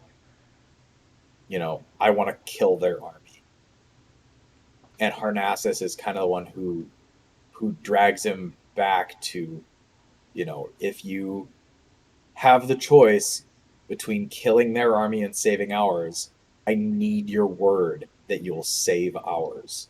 Mm-hmm. But in that conversation with him, Darrow is not convinced of that. Darrow's mental state is, nope. And then it's not till and then it comes, and he's like, oh, I guess I will do that. I'm like, thank God, right? Because like I love Darrow. I feel like I know he continues to evolve and he gets more complicated, and some people come down on him, understandably. I'm like, I need to see that you still have that humanity in you, right? That like you Mm-hmm. can put the general aside at a certain point and Yeah, realize you have to do this. Like, it was so pivotal, I think, for Pierce writing it to keep the readers on Darrow's side. for sure. Yeah, because I mean, we came out of Iron Gold. Personally, I was mad at Darrow Yeah. because you have chosen everybody over your wife and child, and we're now seeing what that looks like. And I think it does help. And it's funny because when we were recording Iron Gold, I didn't remember any of this. So Crescent spoiled just a little bit of like, no, he does talk to Mustang before moving on. And I think for me, that was a pivotal thing of like, all right, like, you've got her good wishes at least. But it really took a bit to get back on Darrow's side of like, where were you in that unwritten decade that I lost you during Iron Gold, and now during Dark Age, I'm back to where I was in Morning Star. Well, and I forget how it's worded, either in the prologue from Mustang or the intro, but like she does not shame him as a parent. And shame is not the Yeah. word used, right? But like condemn him as a parent or something like that. Like she says like trust me to go get our son, Yeah. right? Trust me as the parent to do that. Trust me as your sovereign to keep things together and like as your wife to do X. But and he trusts her in everything except sending the fleet. It's Yeah. like, yep, I know you'll get packs. I don't know how. I hope, right? But like, I know you'll do this. I know you'll do that. I don't think you'll send the fleet. Yeah. And that was, like, I do think. I'm not a parent. I can't comment on that part of the conversation that I like. I know there's a lot of strong feelings in the fandom from him turning away from packs, right? But like, do think his heart is very much so with them. Like he's constantly watching the hollows back from Virginia, and Rona even calls him out. She's like, "Yeah, remember how you didn't realize this, but I snuck up on you, and I was listening to you watching the hollows from Aunt V, and like he's sitting there in his room, like missing his family. It's not like he Yeah. cut his part out of him. It still very Yeah. much exists." Yeah. Yeah. It's a hard. So prologue. Um, Unlike Severo, Virginia did not accuse me of parental malfeasance. She knows the Malfeasance. shearing forces at work on my heart. How can I be a father to Pax if I abandon the millions who chose to follow me to Luna? No. I think that's supposed to say Mercury. Ooh. Yep.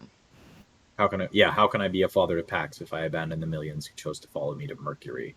That's another question I had, Crescent, for your like retainer brain. Oopsie. I could very much be wrong, as I often am with my memory. I thought the liberation of Mercury happened fairly recently because that was the triumph that was happening at the beginning of Iron Gold. Yep. There is a scene, and maybe I misunderstood it, but it's like halfway through these chapters where he's saying, like, walking through Mercury 5 years ago and it was free, and he wishes that Mustang and Pax were there with him as he like watched the sun rise over it. Like he goes like into Mm-hmm. depth about this, but he said it was 5 years ago, and I was very confused. Uh, I genuinely don't recall that scene. I'll send it to you offline. You can Write tell it me. down that Crescent doesn't remember something. He was like, one of the chapters starts with like, and it's in these chapters that like Darrow's watching the sunrise over Mercury. And he's thinking about like one of the last time, or maybe it was the sunset, the sun's moving. And he, like, the last time that he saw this happen and wishing that Mustang was there with him and that it was 5 years ago. And I was like, Mercury was just liberated, sir. Could be, could be This wrong. is why we need the unwritten decade. Yeah. We need it. All Yeah. right, I'm gonna throw out two real quick things that don't connect to anything, but I Perfect. loved. I've got a really weird quote that I'm gonna throw out at the end. So you do your two, and then I've got my really weird quote. This is real small, but a reason Okay. why I always love doing the actual book and the audiobook. The audiobook does not read everything. It does not read the cast of characters in the beginning, for example. Right. Correct. I freaking love for good old Apple. Every other character purely has their family and like their role. There are no adjectives, it's nouns. Apple's is like verbose. Yeah. I just Yeah. love it. Like, Right. thank you for including this descriptor that nobody else has, but that we all need to know that Apple is over the top. Yep. Okay. And then- So Oh. I found your thing. So it's chapter 15, Taiki. There is no place in all worlds like Taiki. And he has a big description of Taiki. And then it says, I remember the Liberation Day nearly half a year ago now. When I woke in the early morning before the parade and walked alone down to the shore to listen to the gulls, I only wished my wife and son could have been with me to see that sunrise. For once, I did not glare at the sea and wonder how many of my men it claimed. So either both of these are possible. I'm sure I'm at fault. Either the audiobook, because that's what I was listening to for chapter 15, said 5 years, or my damn brain somehow heard 5 years as half 5 years. Right? Like, but I was just so confused. I was like, you got liberated not that long ago. So it's half a year, not 5 years. Yeah. Okay. Makes more sense. Well, I mean, depending on how they write it, we know that the audiobook reads exactly what is written sometimes. And so if it's 0.5, they might have missed the point and gone 5 years. I'm gonna Maybe. go But listen. it does spell out half a year. Oh, well. It's not 0.5 years. We're gonna chalk this up to my bad hearing while I'm driving then. That's cool. Yeah. The other thing is I just want to pour one out for Serafina. Oh, God. Yeah, we didn't even touch on the Or fact out that she her gets fucking intestines. sliced in half. The love interest, I would call, of Lysander. Yep. Well, his love interest. She does not have interest. The love disinterest, yeah. Fucking sliced in half. Like, I don't know what that Womp says womp. about me, but like, I love this death because it comes out of nowhere.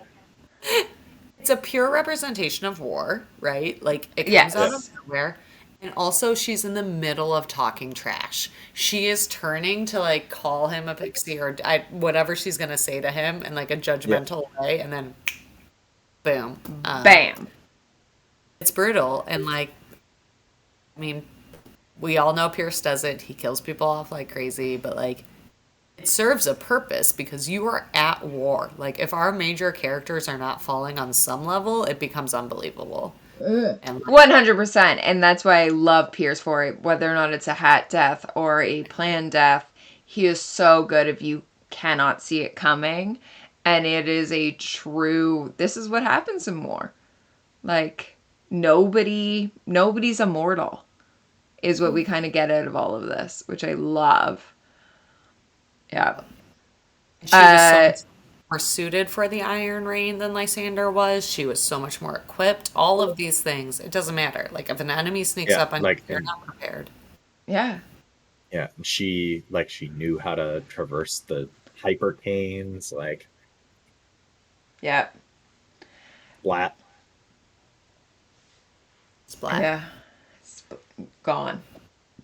My one You're right. really awkward quote, and is because it's the ongoing quote of, in theory, Canada has actually committed more war crimes in the Geneva Code of Convention than any other country. It's like, we all think we're peaceful, but really, we're not. There is the quote of, it's only a war crime if there's a court. And we have had the past discussion on here about, is there the Geneva Convention? Do war crimes exist? And listening to it today, I was like, oh, it's only a war crime if there's a court. Maybe that's Canada's out. Maybe that's Canada's out. It's not a war is- crime the first time, is Canada's view. Yeah, that's more our like, oh, was that bad? Should we Just have... didn't Well, know. shouldn't we have done that? Oh, we were supposed to take hostages during D-Day? I thought we were just supposed to kill everybody. I don't understand. So I'm We hearing won, a didn't we? mug needs to be made. We have the Oreo war crime mug, but there just needs to be like a Canada war crime. Oh, it is. Canada war crimes are bad and hilarious. I go on about them all the time. My personal favorite is the tossing of, so the British Army, which was, Canada was under British control during World War One. We got twice the amount of food that the Germans did. So we would take our cans of food and toss them into the other trenches. And it became a Pavlovian response that the Germans thought we were just tossing them food. And then we would toss a grenade. Canada! Not a war crime the first time. Famously, in the Christmas of 1914, Britain went out and played soccer, football, whatever you want to call it, in no man's land against Germany. They ceased fire. It was cute. They exchanged presents. Adorable. Christmas is 1915. Germany sticks their head out and says to Canada, hey, are we going to have a ceasefire? It's Christmas. And Canada just open fired. So you're saying I should be excited to see you all at HowlerCon, but nervous? There is a reason we apologize for everything. We know our past, we know our history, and we know we don't currently carry the weapons we used to. The rest of the world went, we can have nuclear weapons, and Canada went, no, we can't. We can't have nuclear weapons. We are at least self-aware enough to not to harm go, ourselves no. with nuclear weapons. Yeah, we don't have any weapons on ourselves. We don't even have knives half the time. We're like, it's fine. We know our issues. But anyway, I had to bring that up, that it made me laugh. What? Oh, Ontario. We don't have knives. I live in Hamilton. We all fucking have knives. Yeah, I carry a knife all day, every day. Yeah, Hamilton has knives. Toronto doesn't have knives. They have crossbows. That's a whole other issue. But Really expensive hockey tickets. So Yeah. stupid expensive hockey tickets in Toronto. But Hamilton has knives. But yeah, it just made me laugh. It's only a war crime if there's a court. But yeah, in Canada's case, it's not a war crime if you did it first. I learned so much. This was educational. Yes. Great What we time aim to for. end. Thank you so much. This has been phenomenal. Join Yeah, us anytime. absolutely. Thank you for having me. I felt like we were a little chaotic going on. I was like, can't talk about Alexander? Can't talk about Alexander? And you're like, fine, you can talk about it. Yeah. Thrive on chaos. Well, Skipper thrives on chaos. I thrive on chaos. My favorite thing is right now we have a ton of people joining the den because of Fade to Obsidian that are then like, yes, I'm chaotic. And I was like, ooh, my people. I've got you. I've got you. Yeah. We always say that I'm the calm to Skipper's chaos. Yep. Yeah. Which, I mean, I'm sorry. for Hazard Bedlam. You built a very good frame. I love your frame. It was very good. And Thanks. then I jumped out of a plane. Jumped out of a plane. Yeah.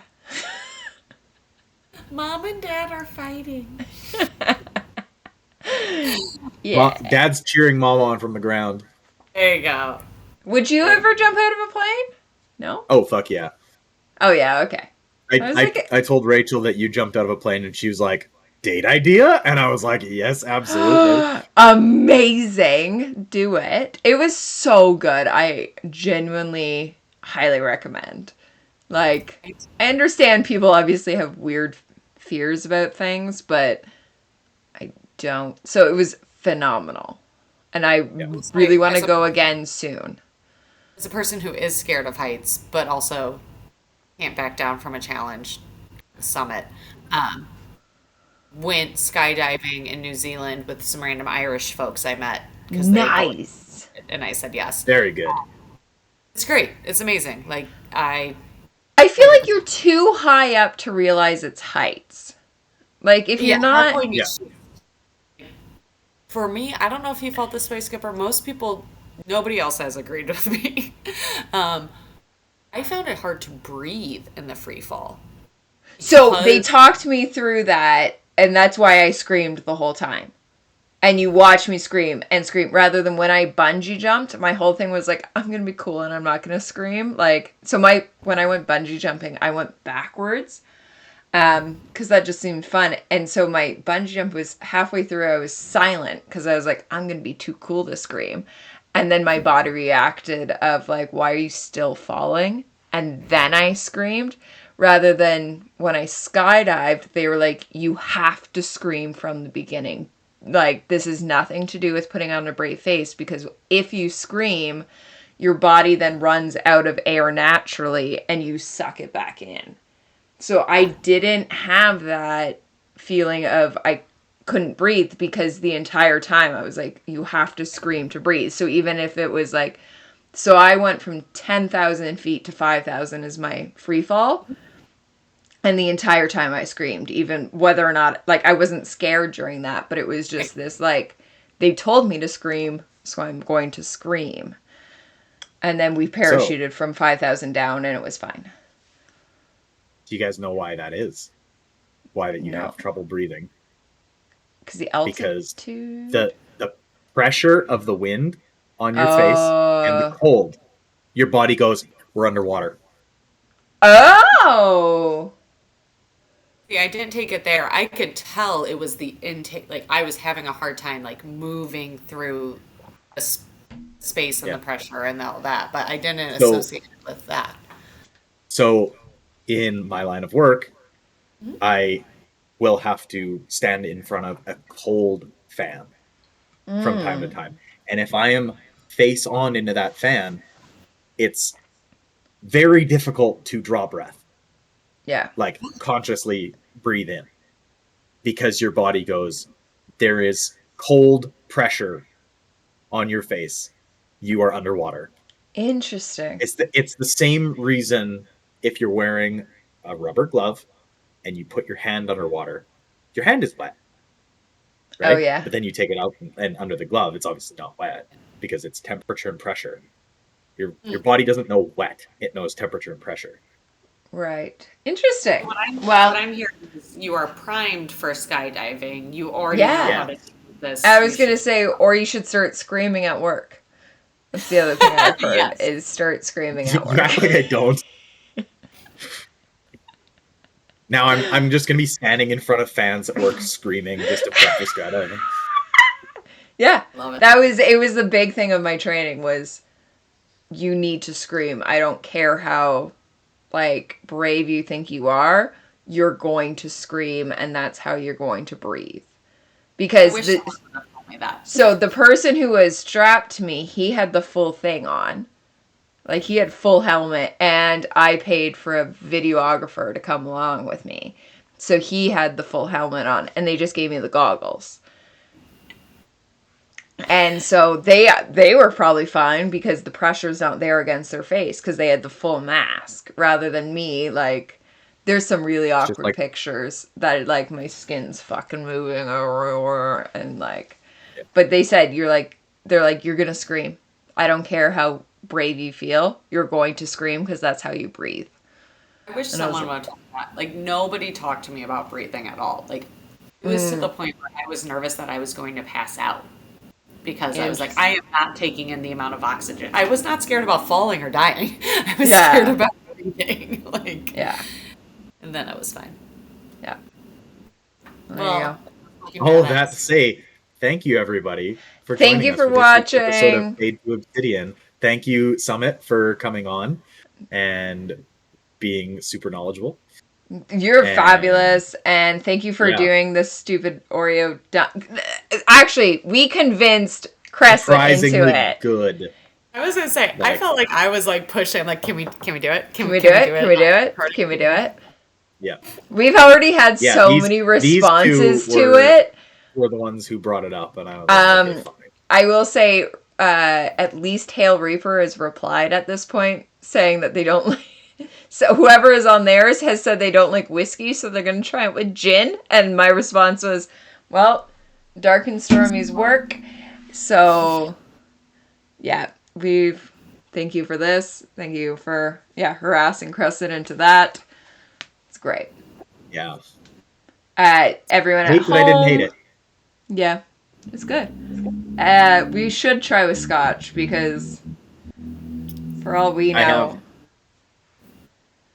I have smoky Scotch that's cheap. I will try that first. well, I thought Pop Top tried it with my favorite Scotch, and I don't know if I'll ever forgive him because he didn't even like it. Yeah, we'll try it next week with Scotch. We'll do it. I think we have Drill Bit on for next week. It's his first time Which on. we're actually recording in 2 days. 2 days. I need to somehow read 15 chapters in 2 days. So that's good. It's gonna be fine. It's gonna be great. Yep. We're gonna get it. All right. I work in those days, so I gotta go. Peace out. Thank you, everybody. Thank you, Summit. Thank you, Crescent. Thanks, everybody. Have a good one.